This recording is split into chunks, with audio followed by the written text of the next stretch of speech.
दोस्तों, हम सभी जानते हैं कि संसार में ऐसा कोई भी व्यक्ति नहीं है जो सर्वगुण संपन्न हो। ठीक उसी प्रकार मानव जीवन में विद्यमान सभी सुख किसी को प्राप्त हो ये भी नहीं हो सकता।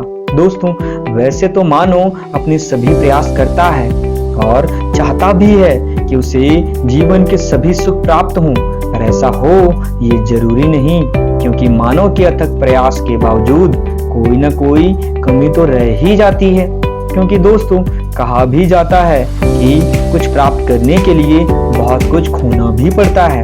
शायद इसीलिए हम कभी भी सभी सुखों को प्राप्त नहीं कर पाते। दोस्तों, आगे हम जानेंगे कि राजनीति और कूटनीति के ज्ञाता आचार्य चाणक्य इस विषय में क्या कहते हैं और कौन से हैं वो सुख जो हमें कभी भी एक साथ प्राप्त नहीं हो सकते।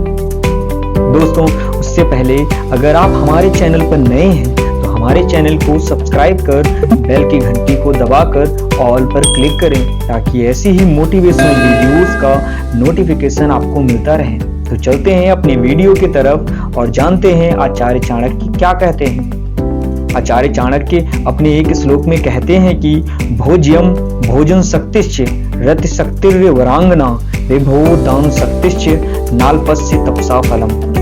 अर्थात अक्सर देखने में यह आता है कि जिन व्यक्तियों के पास खाने की कोई कमी नहीं, उनके पास उन्हें खाकर पचाने का सामर्थ्य नहीं होता।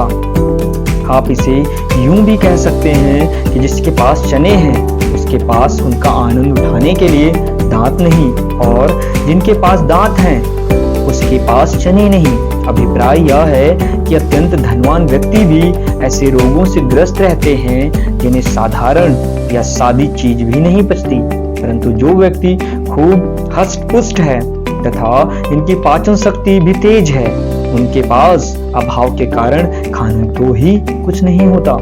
इसी प्रकार बहुत से व्यक्तियों के पास धन दौलत और वैभव की कोई कमी नहीं होती, परंतु उनमें उसके उपभोग करने और दान देने की प्रवृत्ति नहीं होती। जिन व्यक्तियों में ये बातें समान रूप से मिलती हैं, चाणक्य उसे उनके पूर्व जन्म के तप का फल मानते हैं।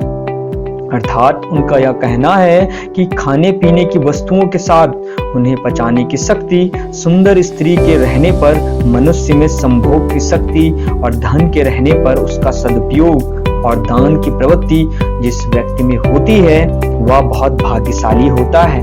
इसे पिछले जन्म का सफल ही मानना चाहिए। ये सारे सुख किसी भाग्यशाली को ही मिलते हैं। पूर्व जन्म में अखंड तपस्या से ही ऐसा सौभाग्य मिलता है।